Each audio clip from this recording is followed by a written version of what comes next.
আর বিরেলি দিকে খালি বললি হয় নবী না হয়ে দুনিয়ার না হয়ে ফেরেশতা খোদার হয়েছি, উম্মত তোমার তার তরে শুকর হাজার বার ইয়া নবী সালাম আলাইকা।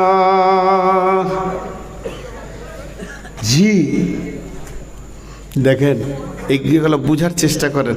একটু আগে বলেছি মানুষ মরে না, আপনাদেরকে প্রমাণ করব মানুষ মরে না। বাপ ভাই আত্মীয় স্বজন দাদা দাদি নানা নানি সব যেন বেঁচে আছে, এখনই বুঝতে পারবেন। কিন্তু আল্লাহ তাবারক ওয়া তাআলা নবী বলেছেন যে মওত হলো একটা পর্দা। আমি বলেছি কাপড়ের পর্দা। বিসমিল্লাহির রহমানির রহিম।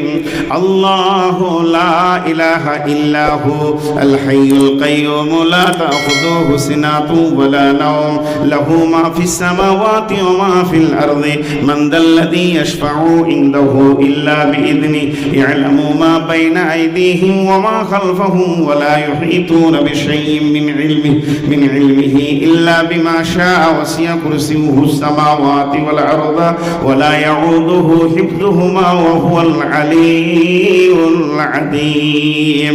সূরা এটা সূরা বাকারার এই আয়াতটার নাম আয়াতুল কুরসি। এর বাংলা হবে আল্লাহর সিংহাসনের আয়াত। সিংহাসনের আয়াত। এই আয়াতটার ভিতরে 19 খানা সাবজেক্ট আছে। এর মানেটা আল্লাহর সিংহাসনকে নিয়ে আল্লাহ বর্ণনা করেছেন, আল্লাহর ক্ষমতাকে নিয়ে আল্লাহ বর্ণনা করেছেন আয়াতটা। এই আয়াতটা গোটা কোরআনের মধ্যে আল্লাহর সিংহাসন সম্পর্কে বক্তব্য রেখেছেন। এই আয়াতটা এতটা গুরুত্ব আছে, কিন্তু আয়াতের ফজিলত বর্ণনা করতে গিয়ে বিশ্ব নবী বলেছেন যদি কোনো ব্যক্তি দিনে 5 বার কিংবা 7 বার, 5 বার কখন? ফরজ নামাজের পর সুন্নতের আগে, ফরজ নামাজের সালাম ফিরার পর সুন্নত পড়ার আগে, ফরজ নামাজের সালাম ফিরার পর সুন্নতের আগে। আর 7 বার বলা হয়েছে। একবার আসর পর ফজর পর যদি কেউ প্রতিদিন 7 বার কিংবা 5 বার পড়ে, ওই লোকটা কত দামি, ওই লোকটা আল্লাহর কাছে কত দামি। নবীজি বলছেন রে আমার সাহাবীরা শোনো, ওই লোকটা আল্লাহর কাছাকাছি একদম। আল্লাহ ওকে দেখছেন, তিনি আলিমুম বিজাতিস সুদূর, তিনি আলিমুল গায়েব, তিনি সবকিছু দেখতে পান, তিনি সামিঈ, তিনি বাসীর, তিনি সবকিছু দেখতে পান। কিন্তু লোকটা আল্লাহকে দেখতে পেছে না। কেন পেছে না? ওর মাঝে একটা পর্দা রয়েছে রে। ওই পর্দাটার কারণে লোকটি আল্লাহকে দেখতে পেছে না। যেদিন পর্দাটা ছিঁড়ে যাবে, যেদিন পর্দাটা ফেটে যাবে, যেদিন পর্দাটা উড়ে যাবে, ওই দিন নিজের চোখে লোকটি আল্লাহকে দেখবে। তার মানে সাহাবীরা প্রশ্ন করলেন ইয়া রাসূলুল্লাহ সেই পর্দাটা কি? নবীজি বললেন ওই পর্দাটাই হচ্ছে মত। মতকে আল্লাহর সঙ্গে দেখা দিতে দিচ্ছে না। যখনই উমরে যাবে আল্লাহর সাথে মোলাকাত হবে। তাহলে মত একটা পর্দা, মত একটা পর্দা। জি এগুলো ভাবতে হবে। মত একটা পর্দা। এবার মতকে খাওয়ার কথা বলা হয়েছে। এই দেখেন আমার দিকে তাকান, এইটা হলো ঢক ঢক। বাংলাতে পানি খেলে কি বলে? ঢক ঢক। আর যদি চা খায় গরম, চুমুক। এক চুমুক নিয়ে দেখ। তাহলে একটা হলো ঢক ঢক আর একটা হলো চুমুক। আর এই যে আমার হাতে পানি আছে, এটাকে কি বলে? চাঁটা। তাহলে একটা হলো ঢক ঢক, একটা হলো চিমুক, আর একটা হলো চাঁটা। চাঁটার আরবি হলো দায়িকা। দায়িকাতুন মানে চাটনা, চিখনা উর্দুতে চাঁটা। তাহলে আল্লাহ বলছেন কুল্লু নাফসিন সমস্ত প্রাণী যাদের প্রাণ আছে দায়িকাতুল মত, মতকে চাটবে রে, মতকে খাবে। আর যে জিনিস চাটা যায় তার একটা স্বাদ থাকতে হবে। সে মিষ্টি হোক, ঝাল হোক, তেতো হোক, অম্ল হোক, যে কোনো একটা স্বাদ তার ভিতরে থাকবে। আমার আল্লাহ বলছেন কুল্লু নাফসিন যায়কাতুল মউত।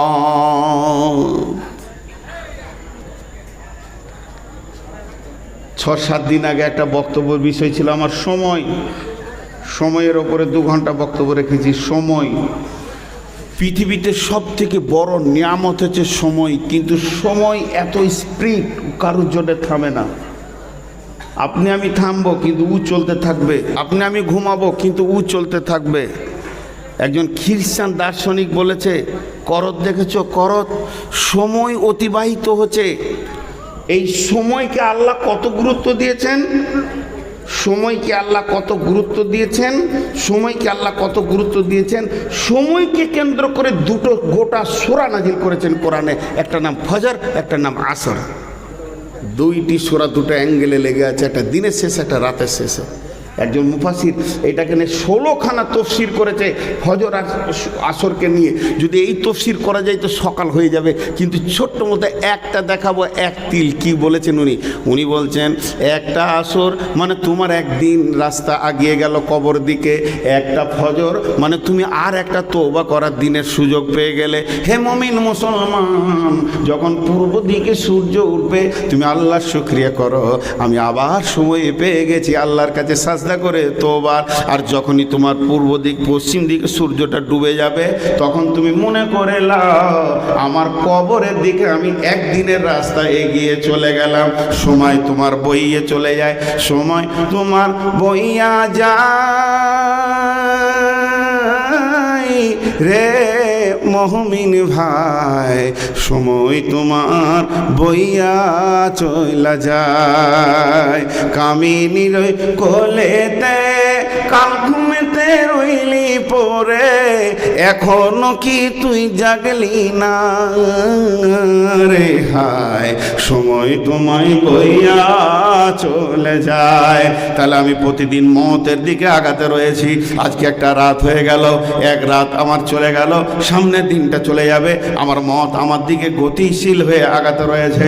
আল্লাহ তাবারক ওয়া তাআলা আগে আমার মওতের ডেটটা লেখে ওখান থেকে নিয়ত করেছে। নূর মাহমুদের মওতের ডেট হলো ডিসেম্বরের 13 তারিখে বৈকাল 3:25। তাহলে ডিসেম্বরের 13 তারিখে 2025 সালে যদি ও মরে, তাহলে ওখান থেকে ওকে টানতে টানতে কত দূর নিয়ে গিয়ে ওর মায়ের পেট থেকে বের করলে ওর 60 বছর পুরো হবে। সেই দিন আমাকে বের করা হয়েছে। তার মানে মওতের বানটা আগে দিয়েছে। এখন মানুষ আমি দৌড়ছি, মওতের দিকে দৌড়ছি। আমার আল্লাহ বলেছেন কুল ইন্নাল মাউতাল্লাযী তাফিরুনা মিনহু ফাইন্নাহু মুলাকীকুম। তুমি যতই গতিশীল হও না কেন, তোমার দেখা হবে মওতের সঙ্গে। অতএব তুমি শুনে নাও, যেটা তুমি পৃথিবীর বুকে খরচা করছো এটার নাম হচ্ছে হায়াত, কিন্তু তোমার মওত যেন তোমার অপেক্ষায় রয়েছে। এর জন্য মওতকে আগে লিখে দিয়ে ওখান থেকে তোমার হায়াতকে বানানো হয়েছে। তাহলে আমার জীবনের প্রথম খাবার কি? আমার জীবনের প্রথম খাবার যেদিন মায়ের পেট থেকে আসলাম, আমার নাভিটাকে কেটে দেওয়া হলো, গাছ আলাদা হয়ে গেল, ফল আলাদা হয়ে গেল।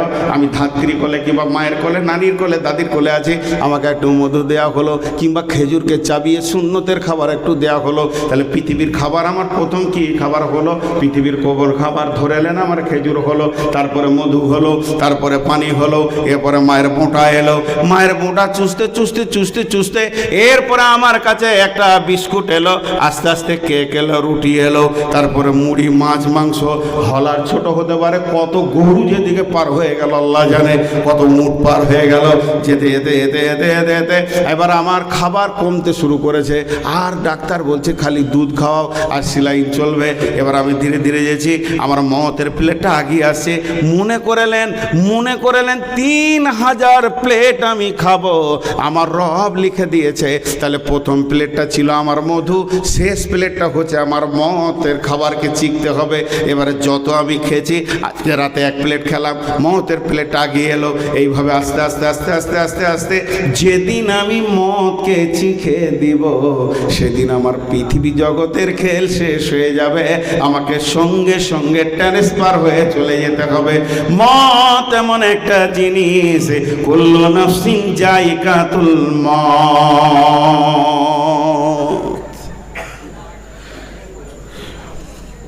মওত হলো সুসংবাদ, মওত দুঃসংবাদ। মওতকে চাটতে হবে, মরব না। বিশ্ব নবীকেও মরতে হয়েছে। বেঈমান হও ইমানদার হও, নামাজি হও বেনামাজি হও, মরতে হবে। মরব না একজন বলেন, উঠে দেখি। মতের স্বাদ গ্রহণ করতেই হবে। হাজি মত কেমন? জি, মদ মিষ্টি না মদ তেতো? কে বলবে? মদ মিষ্টি না মদ তেতো? এতগুলো লোক বলছে, তা আমরা তো কেউ তো খাই নাই, তো বলবো কি? ক্ষমতাই বলে জিজ্ঞেস করছি। একটা উদাহরণ দিই। 3 ভাই, 2 ভাই সুস্থ আর 1 ভাই 3 মাস জ্বরে পড়ে আছে, ভয়ানক একদম কালা জ্বর, পচানো জ্বরে ধরে, তোর মুখে কোনো মজাই নেই। 3 মাস পড়ে আছে। আর মা ঈদের দিন এরকম বাড়ির গাভীর দুধ, বাড়ির নিজস্ব ভালো একদম গোবর সারের চাষ করা সরু চাল, আর ঘরের গাছের নারকেল, আর বাড়ির মানে গাছের আখের গুড় দিয়ে সুন্দর করে একটা পায়েস বানিয়েছে মা। 2 বেটাতে খেতে বসেছে, সরফ সরফ করে 2 থালা মেরিয়ে দিলে। বলছে মা আর নাই। বলে খাও বাবা। মায়ের হাতের রাঁধা এর স্বাদ আলাদা।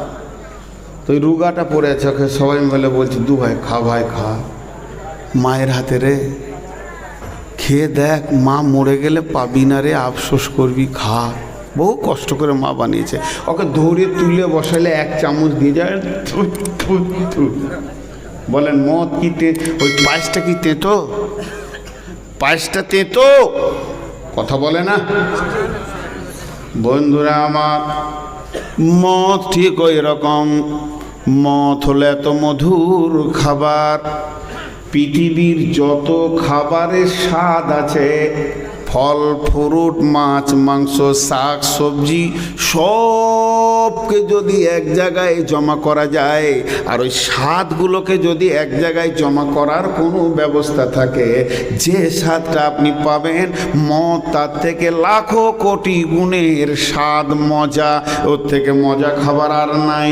কিন্তু ঘটনা হচ্ছে, পৃথিবীর যত খাবার আছে, যখনই খেয়ে নেবেন ওর রেজাল্ট হবে পায়খানা। আর মদকে যদি খান, ওর রেজাল্ট হবে আল্লাহর মোলাকাত। তাহলে মদের মতো ভালো খাবার আর নাই। এমন একটা খাবার খাবেন তো আল্লাহর সঙ্গে দেখা হবে। কিন্তু যে শরীরে জ্বর আছে, যে শরীরে জ্বর আছে, তাকে দুধ ক্ষীরে আপনার কিনা পায়েসের মজা লাগলো না, তেতো লাগলো। ওই যে দুধটা, দই দুধটা আর ওই চালটার গুড়টা কিন্তু তেতো নয়। আসল কথা, ওর শরীরটাকে জ্বরে এমন করে পচিয়ে দিয়েছে, ওর জীবের স্বাদকে সরিয়ে দিয়েছে। এর জন্যে এত মিষ্টি জিনিস ওকে তেতো লাগছে। তার মানে যে শরীরের ভিতরে পাপ জর্জরিত হয়ে আছে, যে শরীরের ভিতরে পাপে জর্জরিত হয়ে গেছে, তাকেই মদ তেতো লাগবে।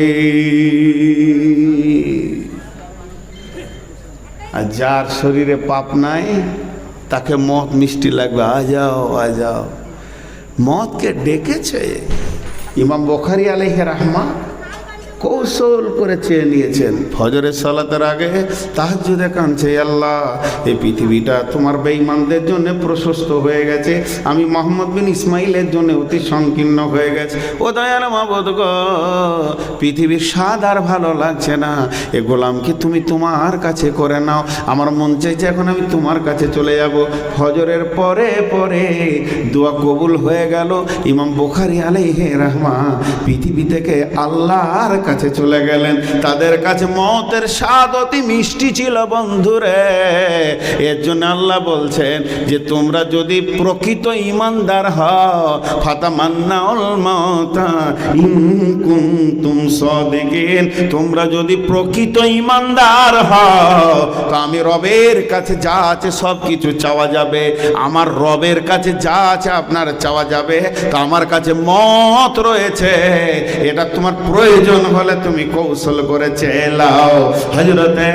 হযরতে উমর বলতেন আল্লাহুম্মা শাহাদাতে ফি সাবিলিক ওয়াজআল ফিল বালাদি রাসূলিক। হে আল্লাহ, তুমি আমাকে শহীদের মত দাও এবং তোমার রাসূলের শহরে দাও। অতএব মতের ক্যাটালগ চাওয়া যায়, আর আনন্দ ইমানের পরিপূর্ণতা এই মত আল্লাহর কাছ থেকে নেওয়া যায়। কিন্তু দুঃখ করে রাগ করে কেউ যদি মতকে চেলায় গুনাহ হবে। আপনার হায়াত মতের মালিক আল্লাহ, সে যতদিন ইচ্ছা রাখবে আবদারের উপরে আল্লাহর কাছে চাওয়া যায়। যেহেতু আল্লাহ বলছে ফাতামান্নাউল মাউতা ইন কুনতুম সাদিকিন, ইহুদিদেরকে বলেছেন মত এমন একটা জিনিস। জি, লালন ফকির কি বলছে?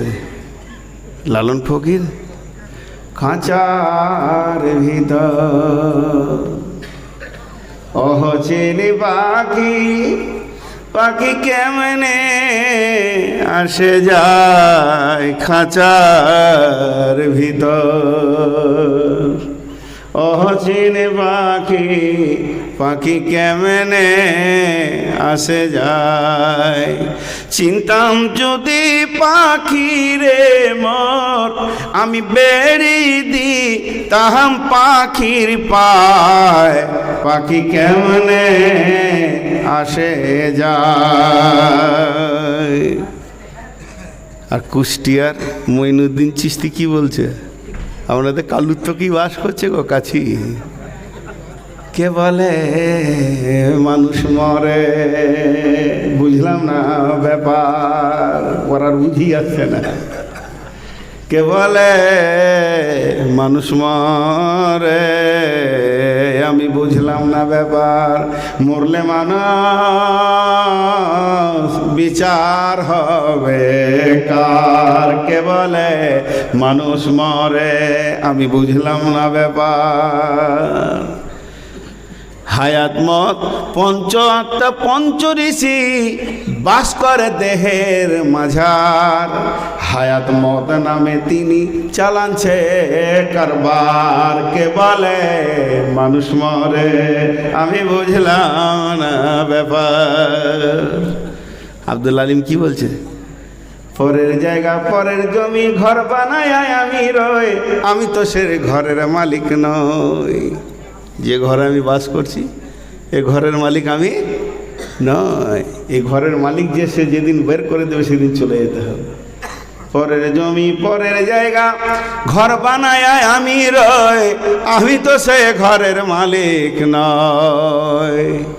বন্ধুরা আমার, অতএব শুনেলেন মানুষ কোনোদিন মরে না, মানুষ ট্রান্সফার হয়। আপনাদের মোগলকোট থানা নাকি? মোগলকোট থানা বড়বাবু দেখা গেল 3 মাস পর কাটোয়া থানায় চলে গেছে। কাটোয়া থানার বড়বাবু আবার আউস গ্রামে চলে গেছে, ওখানকার বড়বাবু গলসিতে চলে গেছে। এর নাম ট্রান্সফার। তো আত্মা ট্রান্সফার হয়। আত্মা ছিল আলামে আর ওয়াতে, আত্মা এসেছে দেহের ভিতরে। এই আত্মা চলে যাবে, আবার আজরাইল নিয়ে চলে যাবে আল্লাহর কাছে, দেহকে ছেড়ে চলে যাবে। এর জন্যে মানুষ মরেছে বলা যাবে না। আত্মাটা মানুষ, দেহটা মানুষ নয়। দেহকে মানুষ বলা যাবে না, আত্মাটা হলো মানুষ। নূর মোহাম্মদ কার নাম? আমার দেহের নাম নয়, আমার আত্মার নাম নূর মোহাম্মদ। তার কারণ হচ্ছে আমি যখন গাড়িতে থাকবো, 5 জন যদি একসঙ্গে অ্যাক্সিডেন্ট হয়ে মারা যায়, আর আপনারা যদি গোসল দেওয়ার জন্য রেডি হয়ে যান, তখন বলবেন নূর মোহাম্মদের লাশটা নিয়ে আয়, নূর মোহাম্মদের লাশটা নিয়ে আই। তাহলে এটা হলো সেলিমের গিলাস। সেলিমের গিলাস তার মানে সেলিম একজন আছে, গিলাসটা তার। তাহলে এই দেহটা কার? নূর মোহাম্মদের। নূর মোহাম্মদের দেহটা নিয়ে আয়। ওই খলিলের দেহটা মাঠে ছিল, সাবিরের লাশটা ওইখানে পড়েছিল। কেন বলছেন? তার মানে দেহর সঙ্গে আত্মার সম্পর্ক নাই। এই আত্মাটার নাম হচ্ছে নূর মোহাম্মদ। তাহলে আমি এসেছি কোথা থেকে? জান্নাতুল ফেরদাউস থেকে। আমি এসেছিলাম মায়ের পেটে, এখান থেকে আমাকে আজরাইল নিয়ে নিয়ে চলে যাবে। যেমন আমি বাংলাদেশে এয়ারপোর্টে যখন আমি এখান থেকে আমি ফোন করে দিই, ওখানকার ড্রাইভার আমাকে মামা বলে, মোস্তফা তুমি গাড়িটা লাগিয়ে দাও, এয়ারপোর্টে লাগিয়ে দাও, কিংবা হিলি বর্ডারে লাগিয়ে দাও, বিরল বর্ডার চেংড়াবান্ধা বর্ডারে লাগিয়ে দাও।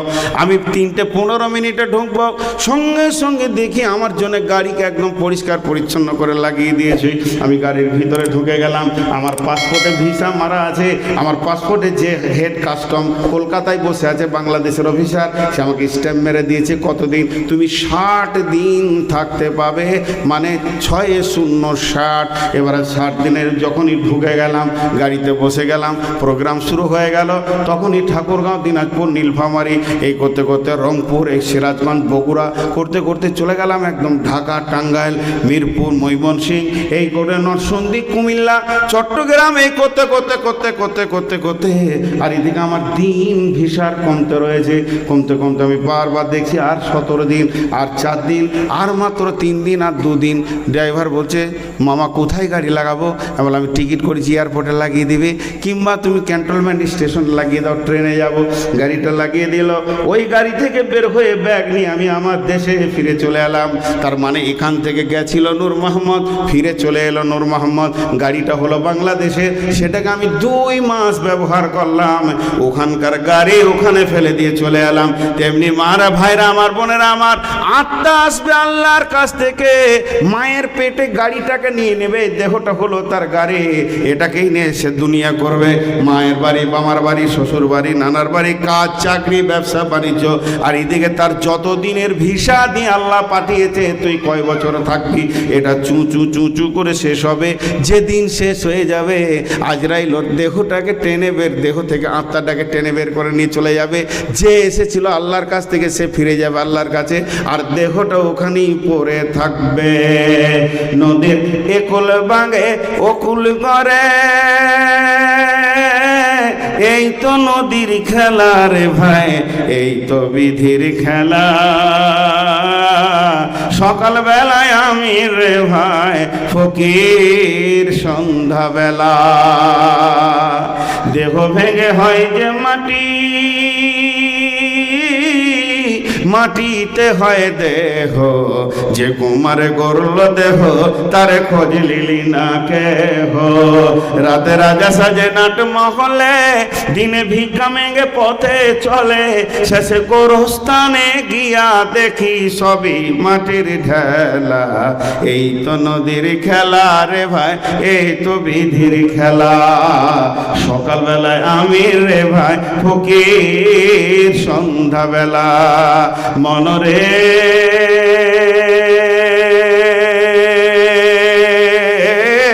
কখন তুমি হও উদাসী, শাহান সারো বেশে, আবার দেখি হও কয়েদি, লইয়া কাফন ভেসে। ভাঙা গড়ার পৃথিবীতে আসা যাওয়ার খেলা রে ভাই, জুয়ার ভাটার খেলা। এই তো বিধির খেলা রে ভাই, এই তো নদীর খেলা। সকালবেলায় আমি রে ভাই ফকির, সন্ধ্যাবেলা সকালবেলায় আমি রে ভাই ফকির, সন্ধ্যাবেলা। এর নাম মত।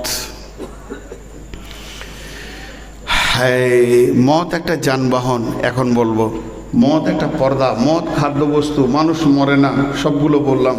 মদ একটা যানবাহন। আপনাদের বিরক্ত লাগছে না? আচ্ছা, যে উঠছে 1-2 করে, ওরা সুসুর করে যেছে, আর ওইদিকে ইশারা করে ডেকে নিচ্ছে ওকে। আচ্ছা, হ্যাঁ, যে যাই যাক, আপনি আর আমি থাকলেই হলো। হ্যাঁ, শালা ইলামির এক খ্যাপা বলছে, আল্লাহ তুমি বাঁশ গাছ ডুবনো পর্যন্ত পানি দাও, শালা সব মরে যাক, আমি আর ডিলারের বিটি বেঁচে থাকলেই হবে। এদিকে হুঁশ ঠিক আছে, ওই দুজনেই খালি থাকবার, বাকি সব মরবে। হ্যাঁ, বলছি যে যাই যাক, মানে আমার রস মেরে ছাড়বে আর কি, পানি খাই।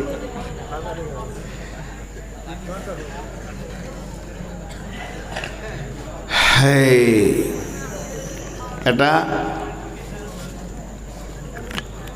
ইহুদি একটা গোষ্ঠী আছে,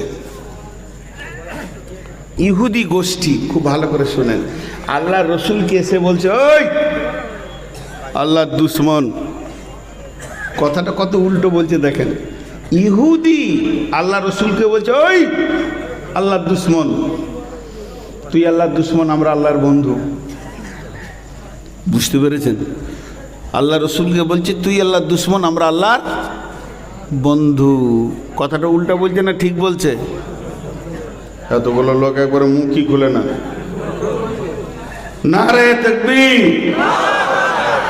আইলাদিরা এটাই জানে।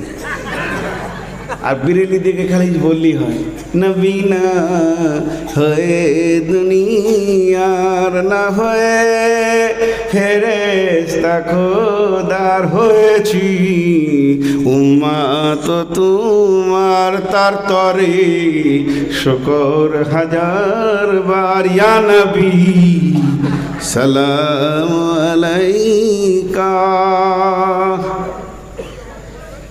জি দেখেন, এইগুলো বুঝার চেষ্টা করেন। আচ্ছা, মাঝে একটা কথা বলে নি, আপনারা উমরা বা হজ করতে চাইলে আমার সঙ্গে যোগাযোগ করবেন। আমি নিউ ট্রাভেলস খুলেছি, বলে দিলাম ভালো করে। কেউ যদি উমরা করতে চান, হজ করতে চান, মক্কা মদিনা, আমার 3 বার ব্যাচ যাবে এবছর। 3 বার, গত বছরে 3 বার গেছিলাম, এবছরও 3 বার যাবে।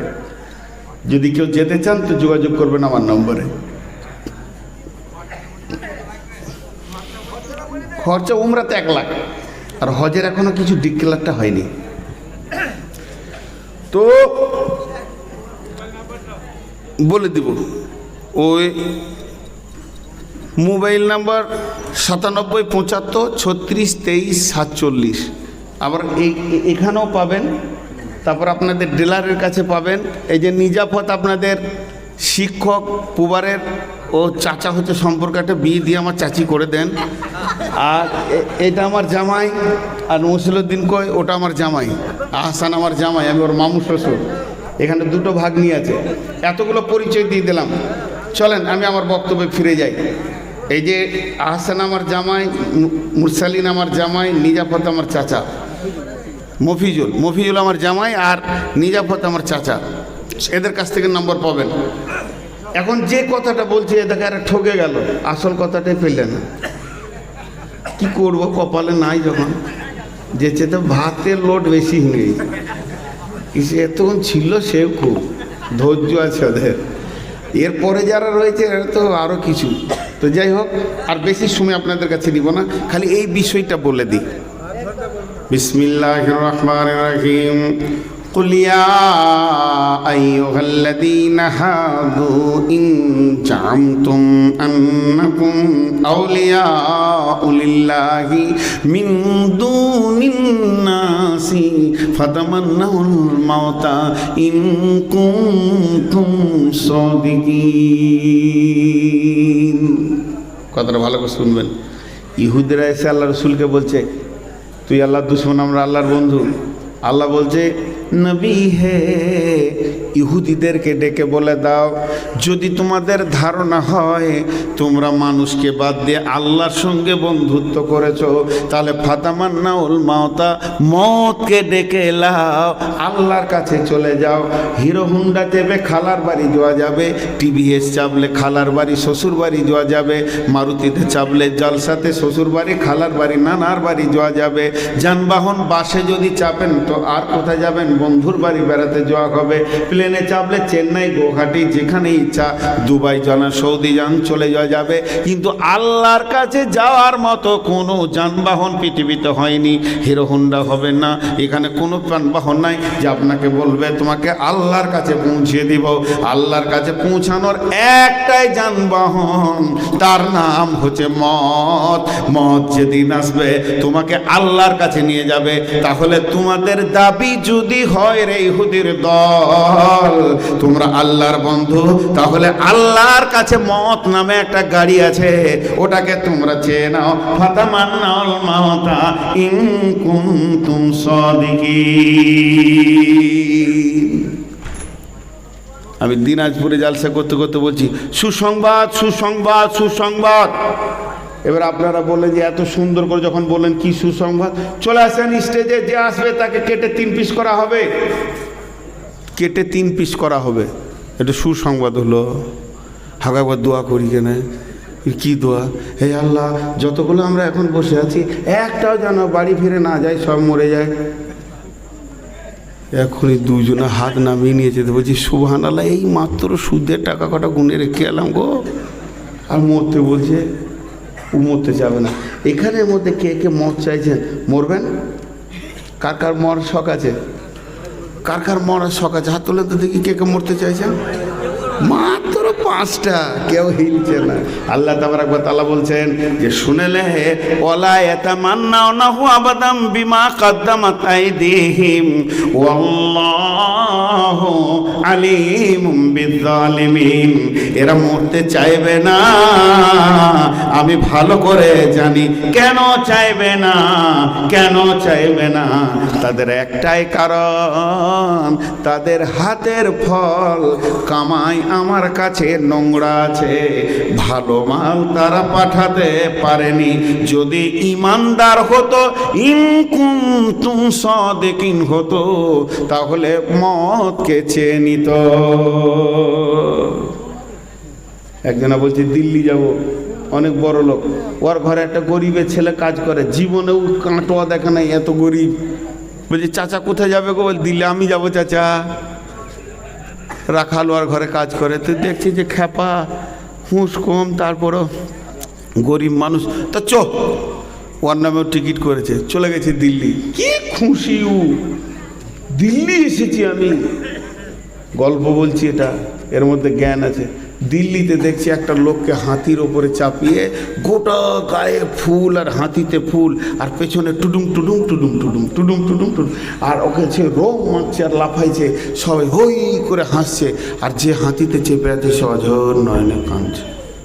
বলছে চাচা ভেজালটা কি বুঝতে পারছি না গো, যে হাতিতে রয়েছে সেই আবার কাঁদছে, আর যারা হাঁটছে তারা আবার লাফাইছে, হাসছে।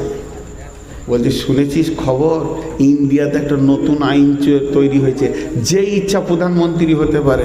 5 বছর থাকার পর ওকে হেলিকপ্টারে ঝুলিয়ে নিয়ে গিয়ে একবার সুন্দরবনে ফেলে দিবে, আর বাঘে নাস্তা করবে।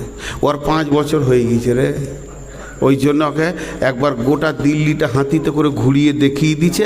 আজকে সন্ধ্যার সময় helicopter card card card card card card করে একবার সুন্দরবনে দুপ করে ছেড়ে দেবে। 5 বছর সুখ করেছে। তখন এই রাখালটা বলছে চাচা আমি প্রধানমন্ত্রী হব। বলছে আরে খ্যাপা, এই দৃশ্যটা দেখে কি তোর বিবেক খুলছে না? বলছে না হব। এখন ইয়ার প্রধানমন্ত্রী শখ উঠে গেল। পাগলা হলো কখনো কখনো বুদ্ধি ভালো থাকে, থাকে না? দেখবেন খ্যাপাদু বললো, কিন্তু এমন কথা বলে দেবে ওর কলজে চুমকি যাবে। এক বাদশাহ বলেছে আমাকে যে নতুন কথা শোনাবে ওকে 10 লাখ টাকা দেবো। তো বেগম জিজ্ঞাসা করছে বাদশার বিবি, হাঁকো 10 লাখ দিবে? তো বলে খেপি তুই মেয়ে মানুষ, তোর মাথা মোটা, তোর বুদ্ধি কম। আমি জানি না বলবো, তবেই তো টাকাটা লাগবে। যে যা বলবে আমি বলবো জানি, হতেই পারে জানি, লাগবে না টাকা। বড় বড় পণ্ডিত এসে বলছে তাল গাছে কচু হয়েছিল, কত উল্টো পাল্টা কথা। বলছে হ্যাঁ আমি জানি, ও হতেই পারে, আল্লাহ। কারো মানছে না, ও টাকা লাগছে না। এখন এক রাখাল গিয়ে বলছে রাজামশাই আমি নতুন কথা শোনাবো। বলছে কত হাতি গেল রসাতল, মশা বলে কত জল, তুই নতুন কথা শোনাবি? বলে শুনেন তো, আপনার বাপের কাছে আমার বাপ 12 লাখ টাকা পায়, খালি জানি বল 12 দিবি, জানি না বলবি তো 10 দিবি। একটাতেই কাবু হয়ে গেছে। তো এখন রাখাল বলছে আমি প্রধানমন্ত্রী হব। যখনই বলেছে আমি প্রধানমন্ত্রী হব, তখন বলেছে ঠিক আছে তোর নামটা লেমিনেশন করে দিলাম। আর যখনই নামটা ফাইলে দিয়ে দিল, ওর নামে প্রধানমন্ত্রিত্ব চলে এলো, প্রধানমন্ত্রী হয়ে গেল। কিন্তু ভদ্রলোক করছে কি, প্রধানমন্ত্রী হওয়ার পর প্রথমেই বলল ভারতবর্ষে যত সিএসএফ বিএসএফ আর্মি, যত পুলিশ কনস্টেবল যত আছে সমস্ত কলকাতায় জমা হয়ে যাও, এদেরকে জাহাজে চাপিয়ে দাও, যাও আন্দামানের জঙ্গলটাকে এরা বাঘ ভালুক যা আছে সব মেরে দেয়। ও বাস করছে ভারতের, চিন্তা করছে আন্দামানের 5 বছর পর যেখানে যাবে চিন্তা করছে সমস্ত বাঘ ভালুক মেরে দিলে। এরপরে বলছে জঙ্গলকে সাফ করে পার্ক বানাও। 2য় বছর এটা পার্ক হয়ে গেল। 3য় বছর বলছে 4খানা এয়ারপোর্ট বানাও, বড় বড় কলেজ স্কুল বানাও, ভালো ভালো মেধা ফ্যামিলিগুলোকে পার করে দাও। সেটা একটা সুন্দর দেশে পরিণত হয়ে গেল। এখন আপনারা বলেন, যেদিন ওর 5 বছর পুরো হবে সেদিন যাওয়ার দিন হাসবে না কাঁদবে? হাসবে। আল্লাহ তাবারক ওয়া তাআলা বলছেন যারা পৃথিবী কি ভোগ করে নেয় তারা যাওয়ার দিন কাঁদবে আজরাইলকে দেখলে, কিন্তু যারা পৃথিবী থেকে মাল পাঠিয়ে রাখে তারা যাওয়ার দিন হাসবে। আমার নামাজ রোজা পরজগৎকে আলো করে রেখে দিয়েছে, আমার যাকাত আছে, হজ আছে, লক্ষ লক্ষ টাকা দান আছে, আমি পরকালেও বাদশাহ ইহকালেও বাদশাহ। আল্লাহ তাবারক ওয়া তাআলা বলছেন ওয়ালা ইয়াতামান্নাউনাহু আবাদা, ওরা কোনোদিন মওতকে চাইবে না। কেন? বিমা কাদ্দামাত আইদিহিম, যেহেতু ওদের হাতের কামাইটা বড় নোংরা ছিল। আল্লাহু আলিমুম বিজ্জালিমিন, এখানে কতগুলো ইমানদার আর কতগুলো বেঈমান আমি না জানলেও আমার আল্লাহ ভালো করে জানেন।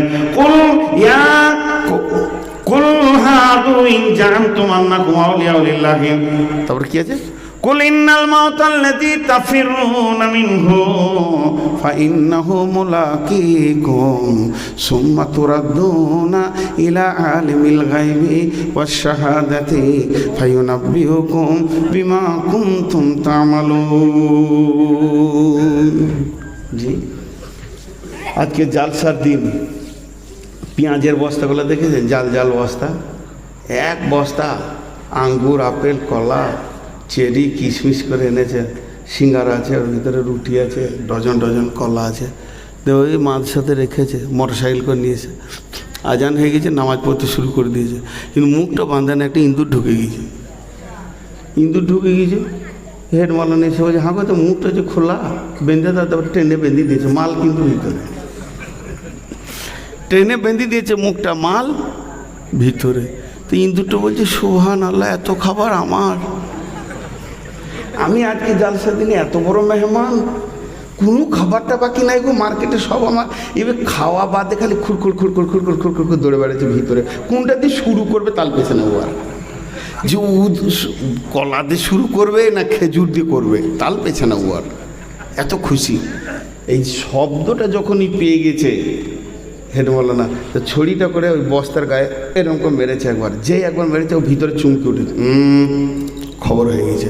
এখনও বলছে খাবো না, পালাবো, রাস্তা নাই, খাবো না। সমস্ত মজাদার জিনিস সেকেন্ডের মধ্যে ওর কাছে তেতো হয়ে গেল। হলো কি হলো না? আর হ্যাঁ না বলে না, সব তেতো হয়ে গেল, যেদিকে যেতে বস্তাতে মাথা ঠেকছে। আল্লাহ তাবারক ওয়া তাআলা বলছেন কুল ইন্নাল মাউতাল্লাযী তাফিরুনা মিনহু ফাইন্নাহু মুলাকীকুম, হে বিশ্ববাসী, ছেলে পিলে, বউ বেটি, জমি জায়গা, স্ত্রী পুত্র কন্যা, নাতি পোতা, সোনা দানা, টাকা পয়সা, পুকুর বাগান, জমি জায়গা নিয়ে তুমি আনন্দ আত্মহারা হয়ে আছো।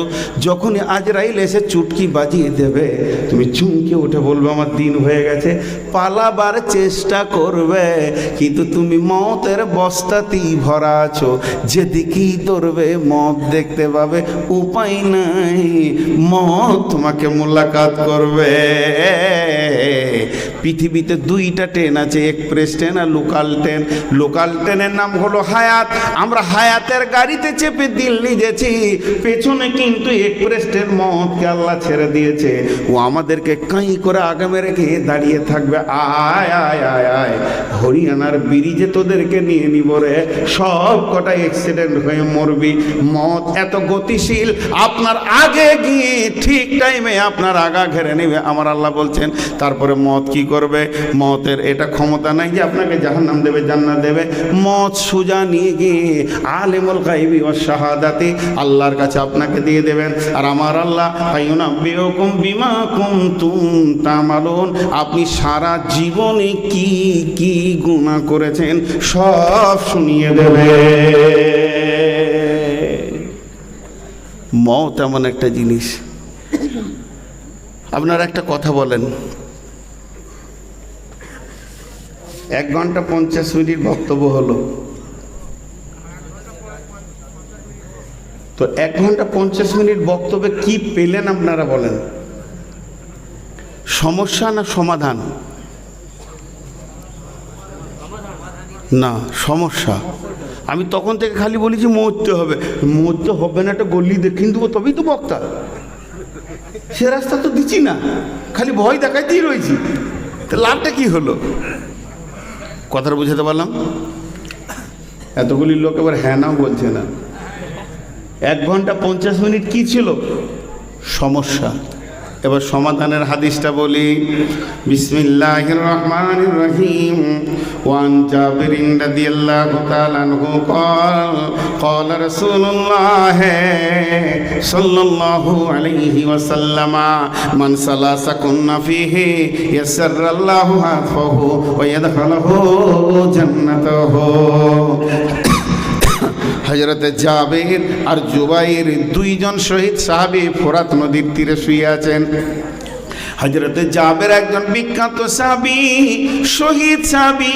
তিনি বলছেন আল্লাহর নবী বলেছেন পৃথিবীতে যদি কেউ 3খানা কাজ করে যেতে পারে, মান সালাসাকুন্না ফিহে, এই পৃথিবীর বুকে যে 3টে কাজ করবে আল্লাহকে 2খানা প্রাইজ দান করবে। 2টি এত সুন্দর প্রাইজ দিবে। ওই প্রাইজ 2টি কি? ইয়াসসারাল্লাহু হাতপাহু ওয়া ইয়াদখালাহু জান্নাতাহু। মত হবে আসানে আর হাসতে হাসতে জান্নাতে যাবে। একটা বাচ্চা যখন কাঁদে, জিদ করে কাঁদে, আর মা যখন তাকে দুধ খাওয়াতে শুরু করে, ওই বাচ্চাটা গু গু করে কাঁদতে কাঁদতে যেমন ঘুমিয়ে যায় আর রঙিন স্বপ্ন দেখতে শুরু করে, একটা জান্নাতির মত হবে অতি আসানে এবং সে অতি আনন্দে পৃথিবী থেকে চলে যাবে। একটা জান্নাতি মরবে তো হাসতে হাসতে মরবে, তার কারণ পৃথিবীতে মরার আগে তাকে শুনিয়ে দেওয়া হয় তুমি জান্নাতে চললে। আজরাইল আর সে দুইজন বুঝে, পৃথিবীর কেউ বুঝে না। আজরাইল এসে বলে ইয়া আইয়তুহান নাফসুল মুতমাইন্না, হে ইতমিনান ভালো আত্মা, ইরজিই ইলা রাব্বিকি রাদিয়াতুম মারজিয়া, তুমি ফিরে চলো তোমার রবের দিকে, তোমার রব তোমার ওপরে রাজি আছে। এখানে যতগুলি লোক আছেন এখন যদি বলি মরতে হবে, কেউ চাইবেন না, কিন্তু একটা কথা বলবো, এখনই মরতে চাইবেন। আমি কোনো নবী নই, আমার দাবি হচ্ছে আমি শেষ নবীর উম্মত, এটা আমার দাবি। কিন্তু বুঝানোর জন্য বলছি, বুঝানোর জন্য, একটু বুঝানোর জন্য বলছি। ধরেন এখন জিবরাইল এসে বলে গেল, কি বলল, যে এখানে যতগুলি লোক আছে, নারী পুরুষ জেগে বায়ান শুনছে, আল্লাহ এদের সবারই উপরে রাজি আছে। আল্লাহ রাজি আছে মানে কি? সব মাফ করে দিয়ে আল্লাহ খুশি আছে। বলেন মরতে ভালো লাগবে কি লাগবে না? হযরতে উমর যখন পিঠ দিয়ে বর্ষা মেরে দেওয়া হয়েছে, দুধ খাওয়ানো হচ্ছে, দুধটা বুক দিয়ে বের হয়ে চলে যাচ্ছে, পেটে যাচ্ছে না। ইবনে উমরের বেটা তার মাথাটাকে জেঁগে রেখে বাপের মাথায় হাত বোলাচ্ছে। এমন সময় হযরত উমর বলছেন, বেটারে তোর বাপের মাথাটা তোর জেঁগে রাখার মতো নয়, ওটাকে মাটিতে ফেলে দে, আমি নাকটা মুখটা একটু মাটিতে ঘষে নি, যদি আমার রব আমাকে ক্ষমা করে।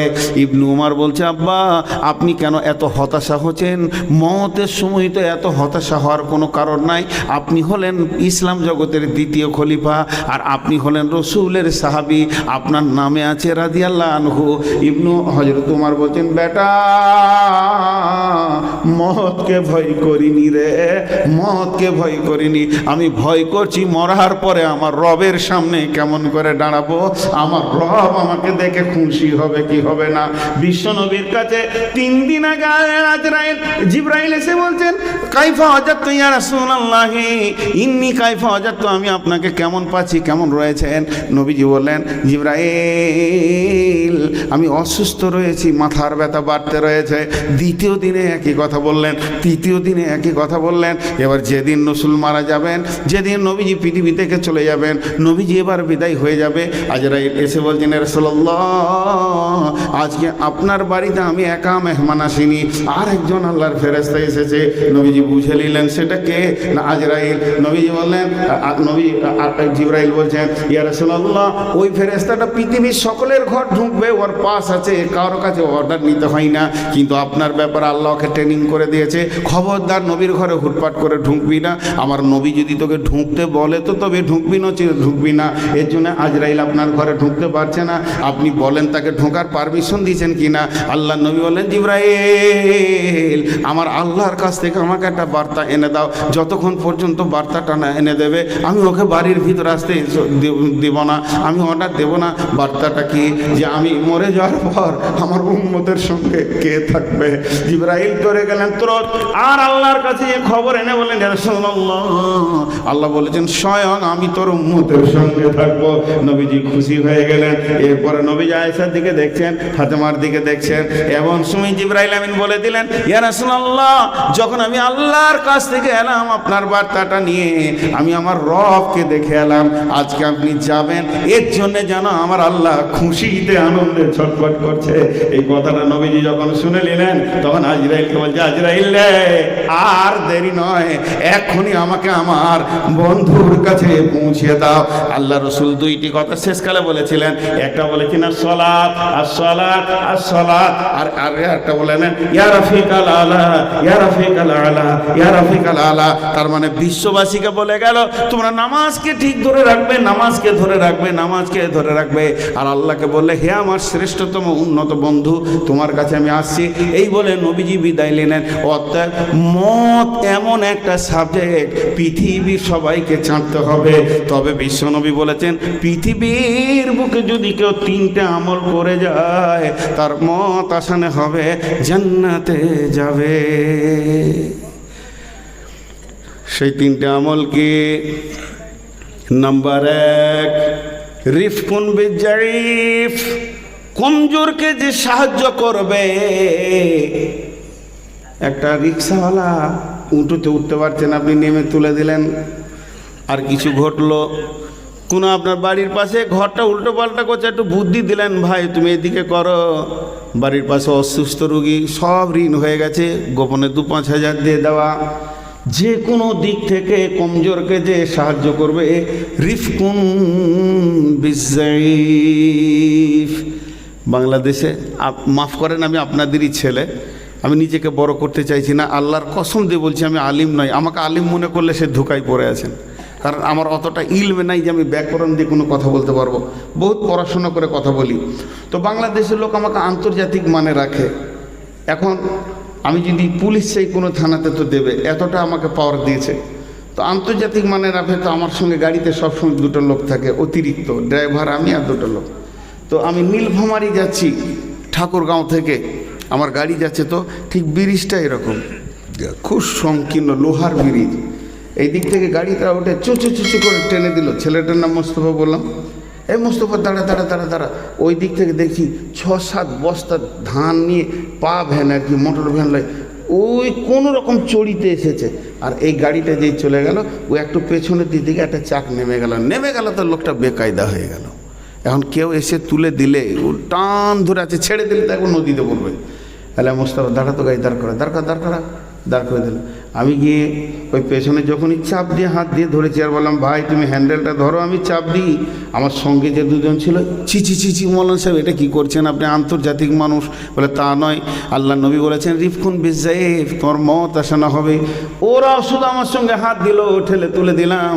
হেরি পশ্চাতে চাহি তুমি চলিয়াছ রৌদ্রদগ্ধ দুর্মরু পথ বহি, জেরুজালেমের কেল্লা জিতায় আছো অবরোধ করি, বীর মুসলিম সেনা দল তব বহুদিন মাস ধরে, দুর্গের দ্বার খুলিবে তারা বলেছে শত্রু শেষে, উমার যদি গো সন্ধিপত্রে স্বাক্ষর দেয় এসে, হায়রে আদেক দারার মালিক আমিরুল মুমিনিন, শুনেছে খবর একা একে উঠে চলেছে বিরামহীন, সাহারা পাড়ায় ঝুলিতে 2খানা শুকনো খুব জরুটি, একটি মশকে এতটুকু পানি খোরমা 2-3 মুঠি, প্রহরীবিহীন সম্রাট চলে একা উঠে চড়ে, চলেছে মাত্র একটি গোলাম উটের রশি ধরে, মরুর ঊর্ধ্বে সূর্য আগুন বৃষ্টি করে, সেই সে আগুন তাতে কৈসম ফুটে বালুকার বড় পরে, কিছু দূরে যেতে উঠ হতে নামি কহি গোলামের ভাই, কিছু দূর যেতে উঠ হতে নামি।